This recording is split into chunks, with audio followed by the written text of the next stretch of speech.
Commodity call में आपका स्वागत है। मैं हूं मनीषा गुप्ता और सबसे पहले देख लेते हैं इस वक्त की हेडलाइंस। सोने चांदी में लगातार दूसरे दिन तेजी। एमसीएक्स पर सोना 51,000 के पार निकला। चांदी भी 63,500 के पार।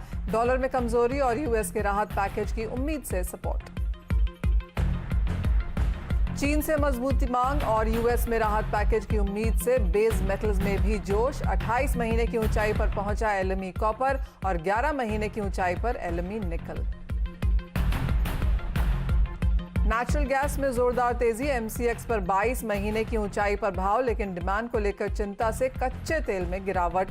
ब्रेंट करीब 1.5% नीचे और एमसीएक्स क्रूड में भी कमजोरी। कई दिनों की तेजी के बाद आज सोयाबीन और सरसों में सुस्ती, लेकिन पाम तेल में हल्की खरीदारी। चना करीबन 2% टूटा। मसालों में दायरे में कारोबार।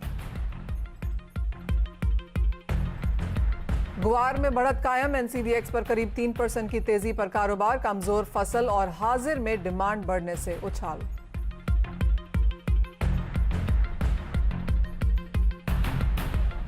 हमारे साथ जुड़े हैं पैराडाइम कमोडिटी एडवाइजर्स के बिरेन वकील और एचडीएफसी सिक्योरिटीज के तपन पटेल। आप दोनों का ही स्वागत है। तपन, आपसे जानना चाहेंगे नॉन एग्री स्पेस में आज कहां पर कारोबार की उम्मीद है?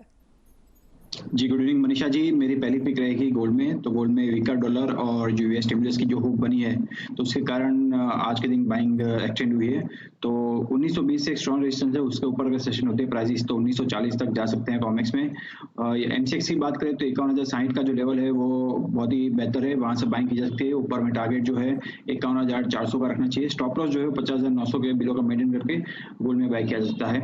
मेरी दूसरी पिक कॉपर में रहेगी। कॉपर में जो चिली में जो डेवलपमेंट हो रहे हैं कि फिर से स्ट्राइक है और सप्लाई डिस्ट्रप्शन के संकेत है, तो उसके कारण बाइंग है। एलएमई में कॉपर प्राइसेस 2 साल के नजदीक के स्तर पे पहुंच गए, तो एक स्ट्रॉन्ग संकेत है कॉपर के लिए। और बाकी सारे मेटल्स पे, लेकिन कॉपर एक अच्छी अपॉर्चुनिटी है यहाँ पे। तो 535 के लेवल पे कॉपर में बाय करना चाहिए।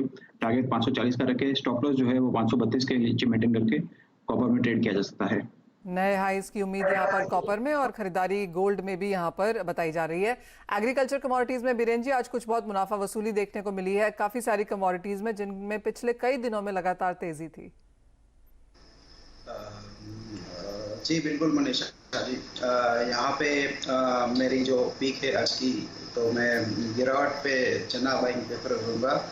दिसंबर चना करीबन 5200 के आसपास का बाइंग, लक्ष्य रहेगा 5500, स्टॉप लॉस रहेगा 5100।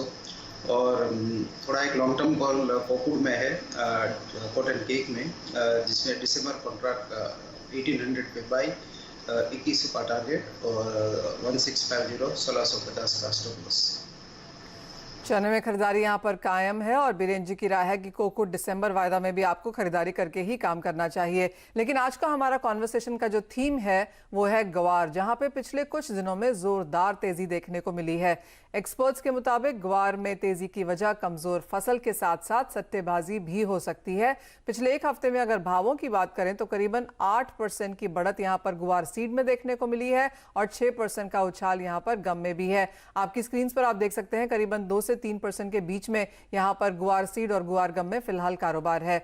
ऐसे में आगे क्या नजरिया रखना चाहिए, किन फंडामेंटल्स के ऊपर नजर रहें, इस पर बात करने के लिए हमारे साथ पुखराज चोपड़ा जी और प्रेम तारा चंद के रुपेश गोयल जुड़े हुए हैं। आप दोनों का ही कार्यक्रम में स्वागत है। पुखराज जी नमस्कार, आपसे बात होती रहती है और आपने कहा भी था कि कुछ एक फंडामेंटल्स यहाँ पर अगर सुधरते हैं, मांग निकल के आती है कच्चे तेल की तरफ से या फूड की तरफ से, तो हम यहाँ पर भावों में बढ़त देखेंगे। क्या चेंजेस आए हैं? ये जो पिछले एक हफ्ते की बढ़त है, आप उसकी क्या वजह लगती है आपको? देखिए मनीषा जी, जैसे जैसे फसल आ रही है और किसानों से व्यापारी बात कर रहे हैं, जो किसान फसल लेके आ रहा है उससे बात कर रहे हैं, उसके आधार पर जो सेमिनार में ये निकल के आया था कि 30 से 35% फसल कम है, वो सही पाया जा रहा है। लगभग 30 से 35% फसल कम है। तो इस फसल कम की बात को लेकर ही स्टॉकिस्ट है वो सक्रिय हुए हैं।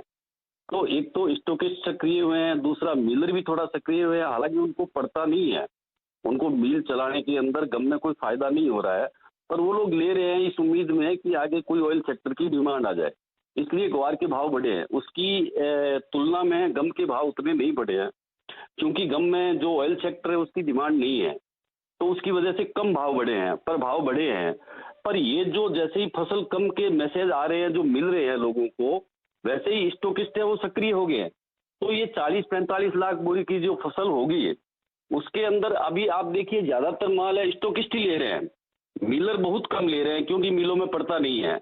अब आगे फूड सेक्टर की डिमांड ठीक है और इसका बाई प्रोडक्ट है कोरमा, उसकी डिमांड भी ठीक है, पर गम के अंदर जो हमें डिमांड चाहिए थी ऑयल सेक्टर की वो अभी भी नहीं आ रही है। उस ऑयल सेक्टर की डिमांड का इंतजार है। मनीषा जी, इसमें एक बात मैं जोड़ना चाहूंगा कि ऑयल सेक्टर की डिमांड आ जाए तो इसके भाव बहुत अच्छे से बढ़ जाएंगे। अगर नहीं आती है तो फिर बहुत ज्यादा मंदी या बहुत ज्यादा तेजी नहीं है, यही 100-200 रुपए ऊपर नीचे पे घूमता रहेगा, चलता रहेगा। ये मेरी ऐसी राय है जी। अगर स्टॉकिस्ट खरीद रहे हैं तो क्लियरली उन्हें लगता होगा कि आगे जाके मांग बढ़ सकती है, लेकिन ये इंपॉर्टेंट चीज है कि इंडस्ट्री की तरफ से मांग नहीं है। एज ऑफ नाउ स्टॉकिस्ट खरीद रहे हैं क्योंकि भाव यहाँ पर नीचे में उनको मिल रहे हैं। रुपेश जी, आप कैसे देखते हैं भावों को? पुखराज जी ने फंडामेंटल्स तो यहाँ पर बताए, भावों में यही लगता है कि 100-200 रुपए की मूव्स रह सकते हैं। आप क्या फंडामेंटल वॉच कर रहे हैं जी? पिछले साल से अगर अपने कंपेयर करते हैं जी, तो 20 अक्टूबर तक मंडियों में 8,50,000 बोरी गुवार आया था पिछले साल, जो कि इस बार अभी तक 4,75,000 बोरी आया है जी। अप्रोक्सीमेटली 40% अराइवल में कमी आई है। इसका कारण सिर्फ एकमात्र यही है कि सरकार ने जो दलहन और तिलहन पे फोकस किया था और समर्थन मूल्य पे हाईएस्ट भावों पे खरीद हुई थी, तो किसानों का जो रुझान था वो गुवार की खेती से हटा है। इसी वजह से ही अराइवल कम है। दूसरा, बारिश की कमी की वजह से यील्ड प्रोडक्शन में भी काफी कमी आई है। ये बात से मैं पुखराज जी से सहमत हूं कि मिलों में भी डिस्पैरिटी है। कारण स्टॉकिस्टों को सरसों और चने में काफी अच्छे फायदा हुआ है। इस वजह से गुवार के जो प्राइसेस हैं 3600-3700 रुपए लूज प्राइसेस, वो उनको काफी छोटे प्राइस लगते हैं। इसलिए उनको भविष्य में टर्न अराउंड की उम्मीद है कि ऑयल सेक्टर की डिमांड आएगी तो इसके भाव 4500 से 4800 रुपए हो सकते हैं। तो इसलिए मंडियों में बहुत अच्छे लेवल पे अग्रेसिव बाइंग स्टॉकिस्ट की तरफ से भी की जा रही है। और हरियाणा के जो एक्सपोर्टर हैं वो भी 60% माल जो है इसका हरियाणा के बड़े 2 एक्सपोर्टर हैं वो भी रोज गंगानगर मंडियों लाइनों में एग्रेसिवली खरीद कर रहे हैं। तो सारा डिपेंडेंट वैसे यूएसए की ऑयल की डिमांड पे है, लेकिन इकोनॉमी में जैसे सुधार हो रहा है, क्रूड की कंजम्पशन भी इंडिया में जैसे पिछले सितंबर से इस सितंबर काफी बेहतर हो रही है, तो एक पॉजिटिव इकोनॉमी रिकवरी की उम्मीद है।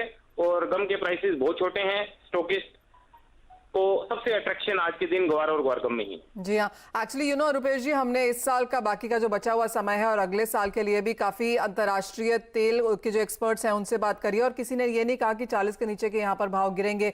जो हमने अपने इन कॉन्वर्सेशन में या इन इंटरव्यूज में पाया है वो ये है कि 45, 55 या 60 तक भी अगले साल के अंत तक कच्चे तेल के भाव जा सकते हैं, क्योंकि यहाँ पर उनको भी लगता है कि बॉटम बन चुका है और यहाँ से रिकवरी देखने को मिल सकती है। ऑफकोर्स ये सिटी, जेपी मॉर्गन और बैंक ऑफ अमेरिका की रिपोर्ट्स के हिसाब से है। उन्हें लगता है कि अब यहां से रिकवरी अगले 12-18 महीने में देखने को मिलेगी। लेकिन रुपेश जी, आपने कहा 40% यहां पर गिरावट देखने को मिली है आवक के हिसाब से, तो आपको लगता है कि वो एक जो सेंटीमेंट है वो भावों में आ चुका है? काफी हद तक बाजार को यह भी लगता है कि स्पेकुलेटिव ट्रेड्स भी यहां पर काफी ज्यादा हो रहे हैं। स्पेकुलेटिव ट्रेड बिल्कुल इसमें होते हैं, हमेशा से होते आए हैं। और जो 40 फसल कमजोरी की तेजी ग्वार में आ चुकी है, 4200 का जो ग्वार है उसमें फसल कम की तेजी आ चुकी है, डिमांड की तेजी आनी बाकी है। पुखराज जी, आप क्या कहेंगे? आपको भी यही लगता है कि 50% तेजी आ चुकी है, बाकी अब मांग पर निर्भर है? बिल्कुल बिल्कुल मांग पर निर्भर है। जो फसल कमजोर की तेजी है वो आ चुकी है। अब भाव आगे तभी बढ़ेंगे जब डिमांड आएगी। इसका मतलब ये नहीं है कि बाजार घट जाएगा, बहुत ज्यादा बाजार घटेगा भी नहीं, क्योंकि कमजोर फसल को कैसे भी संभाला जा सकता है। और जहां तक आपने एक सवाल पूछा था रुपेश जी से सट्टेबाजी का, तो सट्टेबाजी तो ग्वार में हमेशा से रही है और कायम है। हाँ, हालांकि इस पूरे साल लगभग कमजोर सट्टेबाजी रही है ग्वार के अंदर। वॉल्यूम बहुत कम रहा है, लोगों का ट्रेड से मन उठ गया है।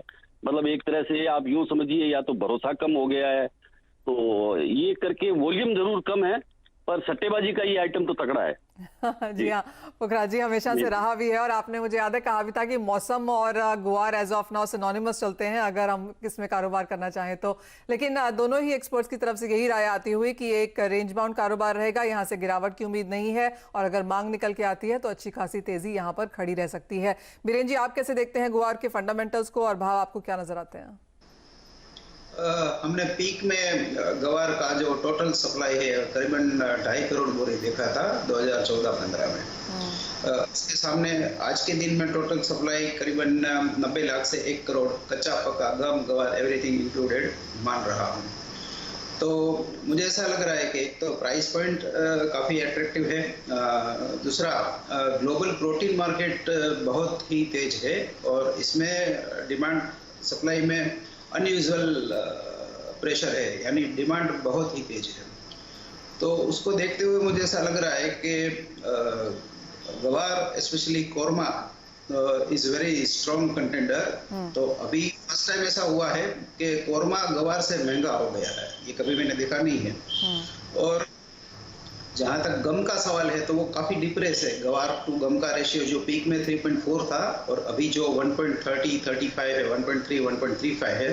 तो ये देखते हुए ऐसा लग रहा है कि gum is extremely undervalued item fair value की नज़र से या मेरिट की नज़र से। तो इसमें री रेटिंग आना चाहिए। तो मैं ऐसा मान रहा हूँ कि गम शायद 7,000 तक जाएगा अगले 4 से 6 वीक का मेरा ये अनुमान है। गवार में मुझे ऐसा लग रहा है कि थोड़ा लैंग्वेज शायद रह सकता है, बट गवार गम वुड आउट परफॉर्म गवार, ऐसा मेरा फिलहाल सोचना है। चलिए, ग्वार सीड में यहाँ पर लगता है कि ठहरा हुआ कारोबार रहेगा। ग्वार गम में 7,000 के भाव देखने को मिल सकते हैं और कोरमा में तो इन एनी केस हमने बहुत बढ़त आते हुए देखी है। क्योंकि हमने कच्चे तेल की इतनी बात करी है, तपर यहाँ पर आपको क्या लगता है किस तरह के कारोबार देखने को मिल सकते हैं आज? जी, कच्चे तेल की बात करें तो पिछले कई महीनों से एक स्टेडी रेंज बना के रखी है प्राइस में। काफी मोनोटोनस ट्रेडिंग पिछले 10 दिन में हमको देखने को मिली है, क्योंकि $1.5 से $2 की रेंज में प्राइस ट्रेड कर रहे हैं। एमसीएक्स में भी बात करें तो 100 से 150 रुपए की रेंज में प्राइसेस ट्रेड कर रहे हैं, क्योंकि ओवर सप्लाई के कंसर्न से और डिमांड भी ठीक से रिकवर नहीं हो रही है, तो उसके कारण अपसाइड जो है वो लिमिटेड है। लेकिन मुझे लग रहा है कि $37 की जो बेस रेंज है वो मुझे नहीं लग रहा कि जल्दी टूटेगी इस साल के लिए या अगले साल के लिए, तो वो एक बॉटम गिन सकते हैं। ऊपर के लेवल में अगर बात करें तो $43 जो रेंज है वो ब्रेक होना जरूरी है, लेकिन इस साल के लिए मुझे लग रहा है अपसाइड जो है वो $48 तक की लिमिट रहेगी। और अगले साल की अगर बात करें तो इकोनॉमिक रिकवरी के ऊपर डिपेंड है और प्राइस हमको $54 से $56 तक हम देखने को मिल सकते हैं। चलिए, बढ़त की उम्मीद यहाँ पर कच्चे तेल में आगे जाकर है। लेकिन ग्वार की हम यहाँ पर बात कर रहे थे और पुखराज जी, रुपेश जी, बहुत शुक्रिया आज जोड़ने के लिए और वो पूरी इंडस्ट्री के बारे में हमें समझाने के लिए। इसी के साथ रुकेंगे एक ब्रेक के लिए, जब लौटेंगे तो लेंगे दर्शकों के सवाल इस ब्रेक के बाद।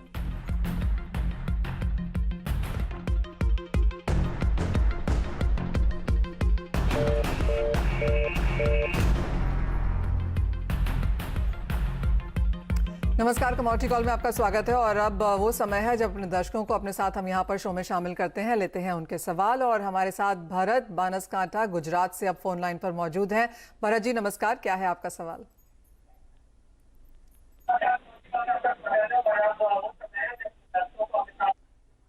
भरत जी, आपको मेरी आवाज आ रही है? आपका क्या सवाल है? ओके। हाँ सर, मैं कैस्टर में सवाल पूछना चाहता हूँ। जी हाँ, मैं सवाल पूछना चाहता हूँ कि मेरे पास 100 बोरी कैस्टर पड़ा है। जी हाँ, हेलो मैम। जी भरत। हाँ, मेरे पास 100 बोरी कैस्टर पड़ा है। भरत के तो पास इसमें यहाँ अभी पर क्या करना चाहिए आप जानना चाहते हैं? जी बीरेन जी, क्या करना चाहिए? भरत के पास यहाँ पर 100 बोरी कैस्टर पड़ा हुआ है। इस साल में अब तक की अगर बात करें तो हम जरूर पॉजिटिव में कारोबार करते हुए नजर आए हैं, लेकिन यहाँ से अब आगे जाकर किस तरह की उम्मीद है भावों में? आज स्पेशली हमने करीब 1% की तेजी यहाँ पर बनते हुए देखी है। वैसे स्टेबल मार्केट है, लेकिन इतना जरूर कहूँगा कि जितनी और कमोडिटीज में जो तेजी है, सरसों या चना या खाने के तेल, उसके कंपेयर में ये काफ़ी अंडर परफॉर्म रहा है। मैं ज़्यादा इसमें तेजी बहुत नहीं मानता हूँ। ये इसकी रेंज ऑलमोस्ट लिमिटेड दायरे में रहेगा, सीमित दायरे में 4100 से 43 के बीच में, ज़्यादा तेजी नहीं है। और ये 4300 के लेवल्स आप कब तक आता हुआ देखते हैं बीरेन जी? अगर भरत को यहाँ पर होल्ड करना हो, बेचना हो, तो क्या कितना टाइम स्पेस और क्या लेवल्स देखें? फिजिकल, उनके पास फिजिकल कैस्टर है तो उनको ब्याज बदला यानी कैरी कॉस्ट नहीं लगेगी। बट जब भी फ्यूचर्स 43 आ जाए तब निकल जाना चाहिए। जब नई फसल आएगी यानी दिवाली के बाद, दिवाली के आसपास वो निकल सकते हैं, फिर आगे नहीं जाना चाहिए। ठीक है भरत, आपके लिए वो राय है 4300 के आसपास दिवाली के समय में आपको यहाँ पर मुनाफा करके निकल जाना चाहिए, उससे लंबा होल्ड नहीं करना चाहिए। ये राय आपके लिए है। हमारे साथ अब किरण वडोदरा से फोन लाइन पर हैं। किरण नमस्कार, क्या है आपका सवाल? मैडम, मैंने 60 1800 में 12 लॉट चांदी के खरीदे हुए हैं, बेचे हुए हैं, जी सॉरी बेचे हुए हैं। तो अभी मैं होल्ड करूं या क्या करूं उसमें? किरण जी ने यहाँ पर 12 लॉट चांदी के बेचे हैं 61,800 में। तपन यहाँ पर क्या राय है? पिछले क्योंकि 2-3 दिनों में यहाँ पर बढ़त फिर से देखने को मिली है और चांदी में बाइंग कॉल्स हमने यहाँ पर कन्वर्ट होते हुए देखी हैं। 63,500 के लेवल्स यहाँ पर हैं। किरण, एग्जिट करें, लॉस बुक करें, एवरेज करें, इनके लिए अब क्या स्ट्रैटेजी है? जी, चांदी के लिए बात करें तो ट्रेडिंग रेंज बहुत बड़ी है, पिछले कुछ दिनों से हमने देखा है, लेकिन मुझे लग रहा है कि अभी जो ट्रेंड है वो बुलिश मोमेंटम फिर से क्रिएट कर रहा है। $25 के ऊपर अगर प्राइसेस सस्टेन होते हैं तो मुझे लग रहा है और तेजी आगे हो सकती है। तो किरण जी के लिए यही सलाह है कि 65,000 का स्टॉप लॉस मेंटेन करे और अपनी पोजीशन होल्ड रखे। अगर 65,000 क्रॉस होता है तो डेफिनेटली अपनी पोजीशन निकाल दे और डाउन साइड सपोर्ट जो है वो 61,500 का है, तो अगर वहां तक आता है तो वहां पे भी एक बार प्रॉफिट अपना बुक करे, लेकिन 65,000 का स्टॉप लॉस स्ट्रिक्टली मेंटेन करने की सलाह मैं दूंगा। जी हाँ, और क्योंकि यहाँ पर आगे जाकर यूएस प्रेसिडेंशियल इलेक्शंस के पहले और जिस तरह से गिरावट हमने डॉलर में बनते हुए देखी है, उसका फायदा चांदी ने उठाया है। $25 जो फिलहाल आपके स्क्रीन पर लेवल्स हैं वो 50 डेज मूविंग एवरेज के ऊपर कारोबार कर रहे हैं, यानी कि चार्ट्स पर थोड़ा सा बेहतर होता हुआ नजर आया है। तो किरण जी, आपको इन लेवल्स पे बहुत क्लोजली फिलहाल ध्यान देना होगा। हमारे पास अब राजेंद्र राजपूत जी प्रीतमगढ़ एमपी से फोन लाइन पर मौजूद, एसएमएस है हमारे पास। सोयाबीन पर है इनका मैसेज। 100 क्विंटल इनके पास सोयाबीन पड़ी हुई है, किसान है ये, और राजेंद्र राजपूत भी जानना चाहते हैं कि आगे जाकर अब क्या भाव बनेंगे, कितना होल्ड करना चाहिए इन्हें। बीरेन जी, क्या राय है? यहाँ शॉर्ट टर्म सप्लाई स्क्वीज है इंटरनेशनल मार्केट में, ये चलते हुए और ये हार्वेस्ट थोड़ा डिस्टर्ब हो गया बारिश को चलते हुए। यहाँ 1-2 महीने की तेजी लग रही है, थोड़ी फास्ट तेजी है। 4445 का एक्सपेक्टेशन रख सकते हैं अगले एक आध मंथ के लिए। शायद फॉरेन का सपोर्ट मिले शिकागो का, तो शायद 46-47 भी जा सकता है, तो दिवाली तक होल्ड करना चाहिए। चलिए राजेंद्र जी, आपको भी दिवाली तक यहाँ पर होल्ड करना चाहिए। सोयाबीन में थोड़ी सी मुनाफा वसूली आज जरूर ऊपरी स्तरों से देखने को मिली है, लेकिन दिवाली तक एक्सपेक्टेशन यही है कि भाव यहाँ पर स्थिर रहेंगे।